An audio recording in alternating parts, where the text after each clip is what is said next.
Hello, viewers. There are those who go through life in service of others.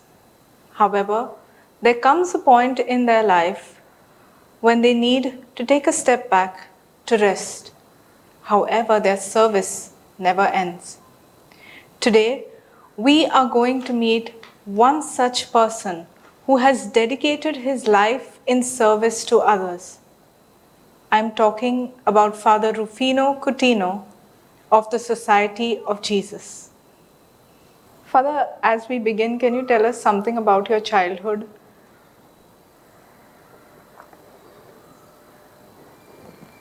I was born in Burma, now called Myanmar. At that time, India and Burma were one country under the British rule, and Indians could travel there without passports, documents. So my father decided to go there and open a confectionery. He was doing very well, but then came the Second World War. We had to leave everything and we came to Goa. We stayed for 1 year, then left for Bombay. My village is Khordwe in Aldona. I went to St. Thomas's High School during that year. Now all these troubles probably helped me. We trusted in God, so with all these troubles, we managed to cope, and probably God helped us. What made you decide to become a priest, or how did you experience your call, Father? In Bombay, I finished my inter-science at St. Xavier's College, then gave up further studies because my father lost his job. I worked for 6 years in Tata Hydroelectric Company in the office, learned double entry bookkeeping, among other things, which helped me to keep accounts well. As a result, I was always treasurer and minister in the society. I felt I had a vocation because my friend John de Mello joined before me for 1 year earlier. And I told my sister I would like to go, but I'm reluctant to go because my parents are old and somebody has to look after them. She volunteered to look after them. She said, you go and I will look after the parents. So that's how I joined the society. I was asked to join Patna province. I willingly agreed. I worked in Patna, Jaipur and Delhi for 20 years. My last posting was in Vidya Jyoti, the theologate. After a year, they asked me to be the minister also. I refused, so I had to leave Vidya Jyoti. My provincial gave me 3 choices. One of them was, you go to Nepal if you can. So I agreed to go to Nepal because it was so hot in Delhi. I said, I'll go to Nepal. So, what made you decide to join the Jesuits, Father? Well, as I told you, John de Mello had influence with the Jesuits. And then I was in college, I met the Jesuits there. And so I didn't know anything about religious congregations. The only congregation I knew was the Jesuits. So I decided to join the Jesuits. Very interesting. Father, can you tell us what was your formative experience in the priesthood like? Now I had no trouble at all. When I was in the novitiate, I was told, you have the ability to adapt. So even from the novitiate onwards, I enjoyed life very much. I adapted myself in the novitiate, juniorate, theologate, and so on and so forth. So I had no problem at all in my formative years. Did you face any challenges as such in your journey to priesthood? The only challenge I faced was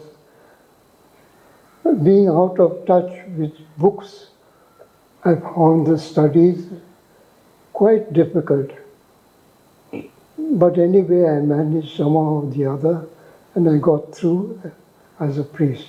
Within 9 years, I was ordained. Okay. Father, you spoke about your formative years. You told us about the challenges that you faced. I'm sure it must have been also a big challenge to move from India to a country like Nepal, which is so different culturally. What was that experience like? Now, I told you I have the ability to adapt, so going to Nepal was no problem. I mean, I adapted myself to the climate, to the people, and also we had the American Jesuits there who were very talented people. They studied Nepali and they were very fluent in Nepali.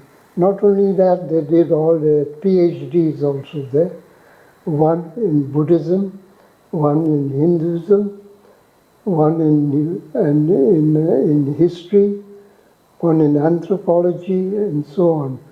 So when there was any difficulty, all we had to do was go to the Jesuit fathers and ask for help.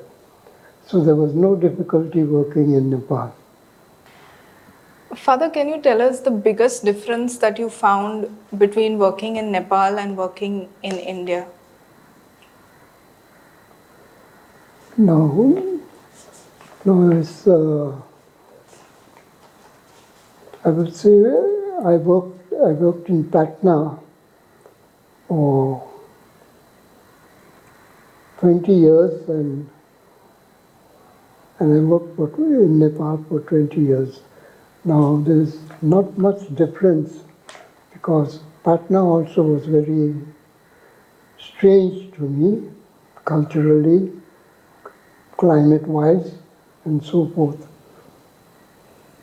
So I would say working in India was not much different than working in Nepal because it's very hot in Patna, very cold and very hot. Nepal can be very cold and not very hot in summer. Okay.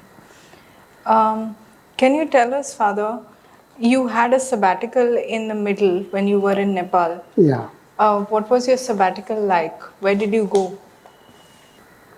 Now for a Jesuit gives a Jesuit after working 10 years is given a period of rest called sabbatical. So I was 10 years in Nepal when they told me I could go to the Philippines. And the Philippines also was a very memorable experience. I was in a community with 57 women and children. I'm sorry, not children, but men. 57 men and women, all religious. And they were from 19 countries. So it was very enjoyable. And I was very fortunate to have as director for some time Adolf Nicholas, who later on became the general of the society. So he was there and mixing with these 57 people, men and women, was most enjoyable for me. Now, after your retirement, Father, you chose to come to Goa. Why Goa? While in Nepal, I started getting high blood pressure. I went to Delhi for a checkup, and they found that I had 5 blocks. So they operated and gave me 4 bypasses. And so I couldn't stay in Nepal anymore. I asked permission to transfer to Goa. My 2 sisters and a brother were also in Goa. I took asylum in a home for the aged. I stayed at Jesuit House, Panjim for 4 years, then came to Britos as treasurer of the community. On May 29 last year, I was shifted to Porori. I have 10 major operations, 2 intermediate and 4 minor. So these are my crosses. I'm a heart patient. I have neurology, my hands pain. I was operated on for the hip joint, so it hurts when I walk. So these are the crosses I carry with a smile. It's very inspiring, Father. Can you tell us, through all these challenges that you have faced, what has kept you going in the community as a priest? So when I was at Britos, there was Father Pedro Rodriguez as a minister, and he looked after me so well. If I am here today, it is because of him. So I feel that if you are in a community where the Jesuits look after you and help you, then there is no problem. Also, you should try and have a hobby like crosswords, learning a language, jigsaw puzzles, or playing an instrument. Now, when I came to Britos, I found there was a keyboard that was lying idle. So I asked Father Pedro if I could use it. He said, sure. As a boy, I was taught the piano by my sister, so I knew the fundamentals of music. And so I started learning to play the keyboard, and I still play it. So all these things have also trust in God, Our Lady, and Jesus Christ, and pray a lot. So that is what keeps one going, at least keeps me going. Okay. Who has been your biggest inspiration, Father, through all of this? Now I would say my biggest inspiration was John de Mello, because when he went to join the society, I felt I had to follow him. Okay. What is your message to the youth of today, especially the young Jesuits of today? So my message to the young people would be, preach more by example than by word. And if you get a chance to work in another province in India, or you get a chance to work in another country, do take it. So there you have it. That was Father Rufino Coutinho, who through all the challenges in his life was steadfast in the society and in his faith in God. Thank you, Father, for being with us today and for giving us your precious insights into your life and into the society.